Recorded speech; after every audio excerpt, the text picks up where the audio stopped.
हर साल देश में लगभग 10 लाख लिवर सिरोसिस के मामले सामने आते हैं। एक बहुत ही गंभीर समस्या है जिसका अगर समय रहते इलाज नहीं किया गया तो यह जानलेवा भी हो सकता है।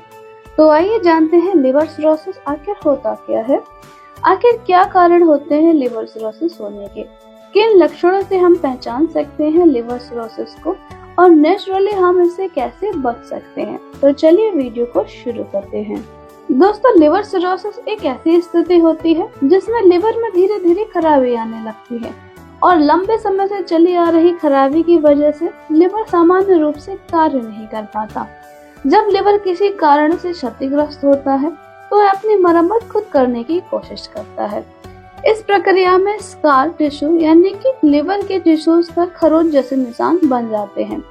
यह स्कार टिश्यू लिवर के स्वस्थ टिश्यू को बदल देते हैं और आंशिक रूप से लिवर में खून के प्रवाह को रोक देते हैं। जैसे ही स्कार टिश्यू बढ़ने लगते हैं, लिवर ठीक से काम नहीं कर पाता।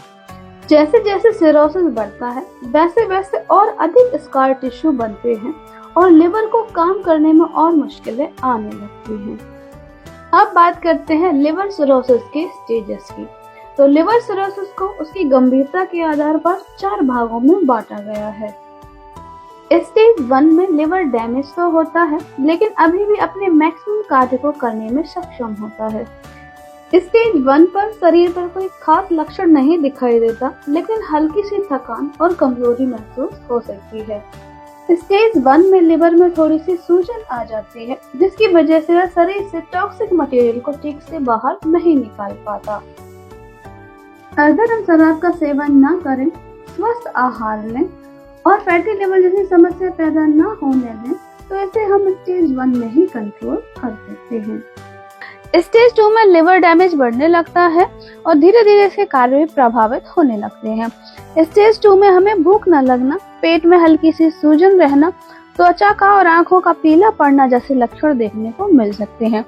इस स्टेज में लिवर में स्कार यानी निशान बढ़ने लगते हैं और बाइल का जो फ्लो होता है लिवर से गॉल ब्लैडर तक वो नहीं हो पाता, जिससे बाइल ब्लड में ही बढ़ता रहता है और पीलिया होने के चांसेस ज्यादा रहते हैं। स्टेज 3 में लिवर गंभीर रूप से क्षतिग्रस्त हो जाता है और जिसकी वजह से लिवर के बहुत सारे कार्य प्रभावित होते हैं। लक्षणों की बात करें तो पेट में पानी भरना, पैरों और टखनों में सूजन, खून की उल्टी या फिर मल से खून आना जैसे लक्षण दिखाई दे सकते हैं। दिमागी भ्रम होना, थकान और कमजोरी होना जैसे लक्षण भी दिखाई दे सकते हैं। स्टेज 4 सबसे गंभीर और जानलेवा चरण होता है। इस स्टेज में लिवर अपनी अधिकतम कार्य करने की क्षमता जो है वो खो देता है। इस स्टेज में स्किन और आंखों का कलर गहरा पीला, पेट और पूरे शरीर में सूजन, बार बार इन्फेक्शन होना, मानसिक स्थिति बिगड़ जाना जैसे लक्षण देखने को मिल सकते हैं। सांस लेने में भी दिक्कत हो सकती है। इस कंडीशन में लिवर पूरी तरह फेल हो जाता है जिससे शरीर के और भी अंग प्रभावित हो सकते हैं। इस अवस्था में लिवर ट्रांसप्लांट ही एकमात्र विकल्प रह जाता है।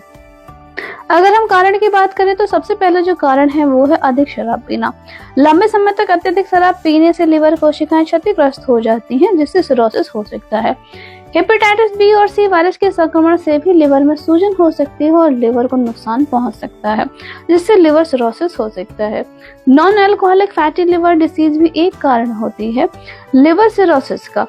अधिक मोटापा, डायबिटीज और खराब खान पान के कारण लिवर में फैट जमा हो जाता है तो ये भी एक कारण हो सकता है लिवर सिरोसिस का। ऑटोइम्यून डिसीज की वजह से भी लिवर सिरोसिस हो सकता है जिसमें शरीर में इम्यून सिस्टम लिवर की हेल्दी सेल्स को मारने लगता है। बाइल डक्ट यानी कि पित्त नलिकाओं में बाधाएं भी लिवर में सूजन और सिरोसिस का कारण बन सकती हैं। जेनेटिक डिसऑर्डर भी लिवर सिरोसिस का कारण हो सकता है। कुछ दवाओं का जरूरत से ज्यादा उपयोग लिवर सिरोसिस का कारण बन सकता है। लंबे समय से चली आ रही लिवर की बीमारियों से भी लिवर सिरोसिस का खतरा बना रहता है। लिवर में इन्फेक्शन होने की वजह से भी लिवर को नुकसान पहुंचता है जिससे लिवर सिरोसिस हो सकता है।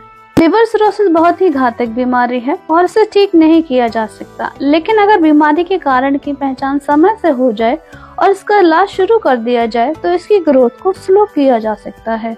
लिवर सिरोसिस के लिए हम इन उपायों को अपना सकते हैं, जैसे जीवन शैली में बदलाव करें, जैसे कि शराब पीना बंद करें, वजन को कंट्रोल करें और फैटी भोजन जैसे फास्ट फूड का सेवन कम करें, नियमित व्यायाम करें, कम सोडियम वाला भोजन लें और डॉक्टर की सलाह पर दवाएं समय से अवश्य लें।